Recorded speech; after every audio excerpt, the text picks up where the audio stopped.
Assalamu alaikum. I'm Asma Mushtaq from the WE Vibes, and in this video I am going to solve another case of the variable separable method, where we are given an equation of the form of cos of x plus y into dy is equal to dx. Now this is some trigonometric function, and it apparently doesn't seem like that we can separate these two variables.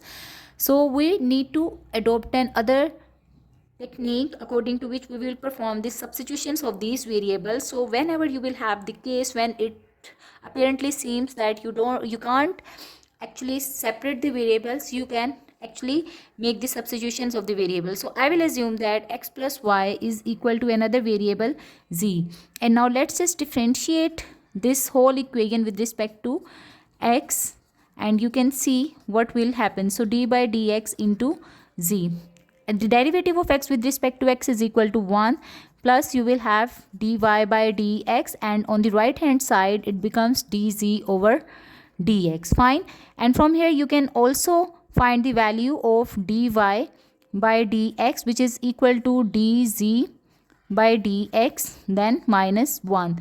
Now looking at this equation, which is equal to cos of x plus y into dy by dy is equal to dx. Fine. In order to make it equal to dy by dx, we need to do what? I will divide this dx over here. Fine. So this becomes dy by dx, and this cos of x plus y is actually being multiplied. So when it will come on the right hand side, it will be divided like that, cos of x plus y, and then we can say that dy by dx is equal to what? It's equal to secant of x plus y. Fine. So we can see both these equations are equal to dy by dx and dy by dx. Fine. Let's just perform the substitution. Since x plus y was equal to z, so it's equal to secant of z. All right. And this is equal to dz by dx minus 1. Let's just simplify it further. So this minus 1 can be added over here, so it becomes 1 plus secant of z, and it's equal to dz over dx. Fine.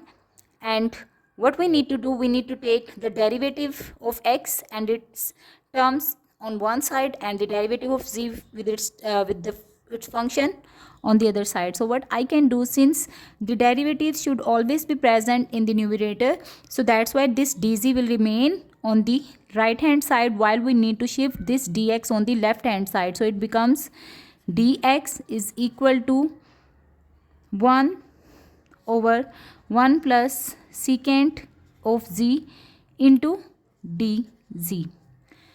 So this is how we actually transform the whole equation, and now the variables have been separated. The next step is to perform the integration.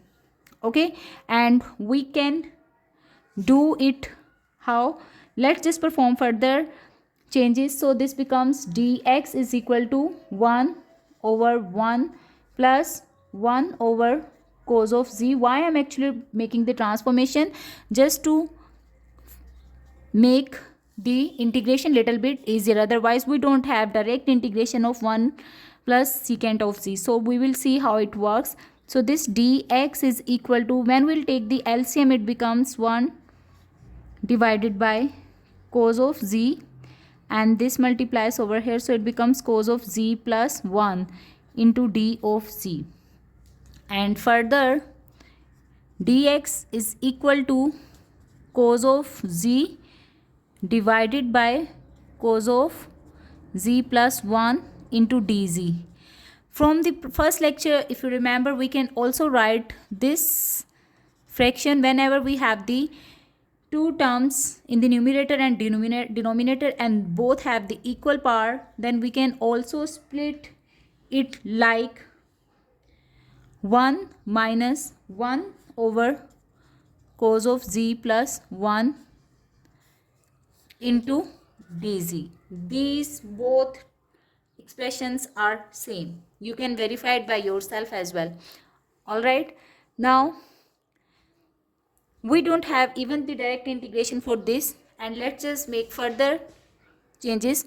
Since we know that cos square theta is equal to 1 plus cos of 2 theta divided by 2. Since we need the simple cos of theta, so what does it mean? We need to divide theta over here so that this 2 can be eliminated. So it becomes cos square z over 2 is equal to 1 plus cos of, since 2 theta divided by 2 gives me simple theta, because 2 will be cancelled in numerator and denominator, and it becomes cos of z divided by 2.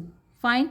So I can also write it as 2 cos square z over 2 is equal to 1 plus cos of z, and from here I can get cos of z is equal to 2 cos square z over 2 minus 1.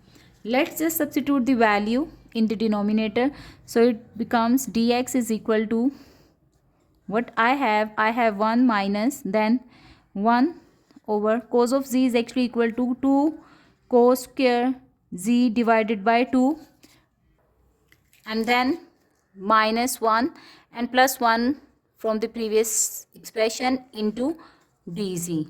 And you can see how we are actually trying to simplify the functions expressions so that we can integrate them so easily. So these two ones will be cancelled out and you will have dx is equal to, let's write it now in more simplified form. So it becomes 1 over 2 cos square z over 2. So the reciprocal of the cos is actually equal to secant square. So 1 over 2 secant square z over 2 into dc. So this is dz. So this is quite simplified form or the expression of the function.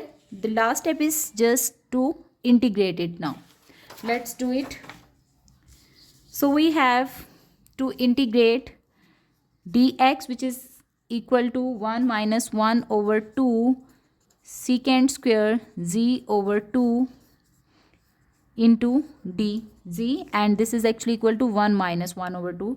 So let's just apply the integral on both sides. So it becomes integration of dx, which is equal to integration of 1 into dz, which is equal to dz, then minus 1 over 2 integration of secant square z over 2 into dz. The integration of x is actually equal to x. Fine. And then we will have the integration constant, since it's not the definite integral, because the upper and the lower limits of the integrations are not known. Then the integration of dz is actually equal to z minus 1 over 2, and then we know that the integration of secant square theta is actually equal to tangent of theta.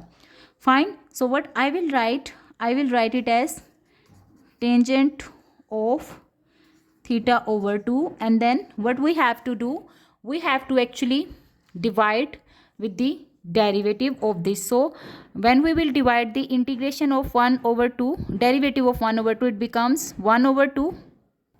So this 2 will be actually multiplied with it.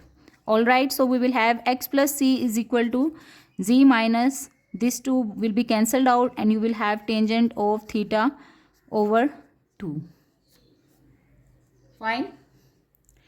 Now let's perform the back substitution. Since from here we started x plus y is equal to z, let's just put the value of z.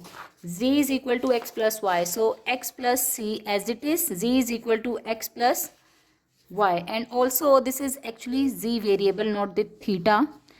Fine. So minus tangent of x plus y divided by 2. This x will be cancelled out with this, and c is equal to y minus tangent of x plus y divided by 2. So this is the final answer of your integration, and here you can see no derivative term is involved. So this is the solution. Don't forget to like and subscribe and comment. If you have any question, you can drop the questions in the comment section. Thank you for watching.